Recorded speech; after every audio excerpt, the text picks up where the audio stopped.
Well, here in Central Ohio, I want to check in with Storm Team 4 meteorologist Ben Gelber, tracking your most accurate forecast. And what a forecast it is, especially tonight into early tomorrow morning, Ben. And if your dog or cat at home has been a little jumpy, that's because they sense these changes. And there's going to be a wide variety of weather and a wide range of accumulations, which we're kind of used to in Central Ohio. What we're not used to is getting snow in January. We haven't had maybe an inch for the whole month.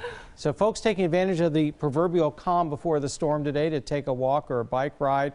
This is the Ohio State Olentangy River Wetland Research Park. I've done some cool stories down here where you can view nature in an urban setting with a very rural habitat. And it's very pretty, and certainly when the leaves are on the trees, but even in wintertime. Visibility right now looks pretty good on our tower cam view from Window Nation.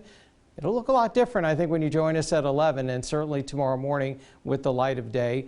We're only about 30 minutes or so past sundown, but 34 degrees feels colder with that wind out of the east. Ahead of the storm, wind chill 26, humidity just 41%. So with dry air, that tends to slow the progression of the snowflakes. They start to fall from the clouds and don't make it to the ground. So from Marysville north, winter storm warning, and you know right off the bat that's going to be a 6-inch plus snow event. But the whole state under winter weather advisory, high pressure moving out of the way.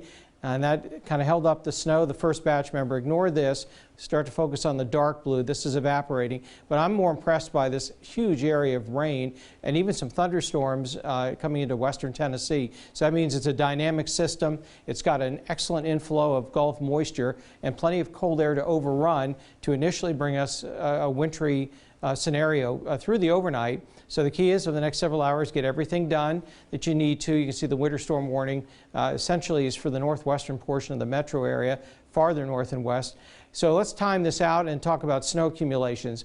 Based on that field of moisture, before we get a changeover or a mix, we should wind up with either side of 4 inches along the I-70 corridor. Not much difference north or south until you get down the lower side of River Valley, because the mix will occur by the middle of the night. So less than 2 inches Circleville, Chillicothe, an inch at Piketon.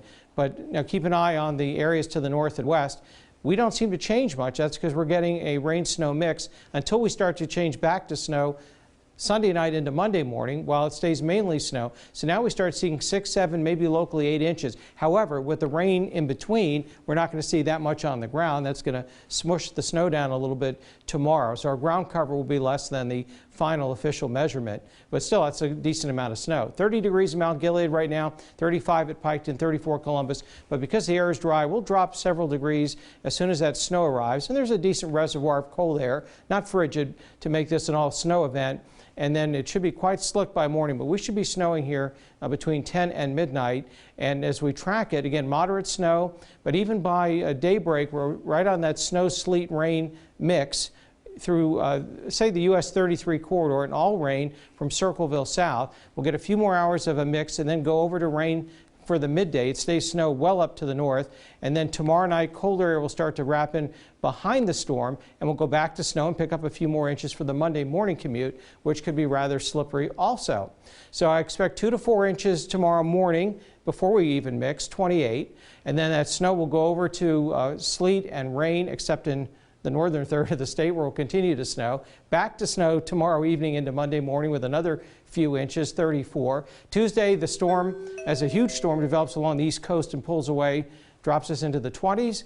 And then just like that, Jen, will be into the 40s on Thursday. So keep coming back with us. This is an evolving snow situation. We'll see you at 7 and 11 tonight.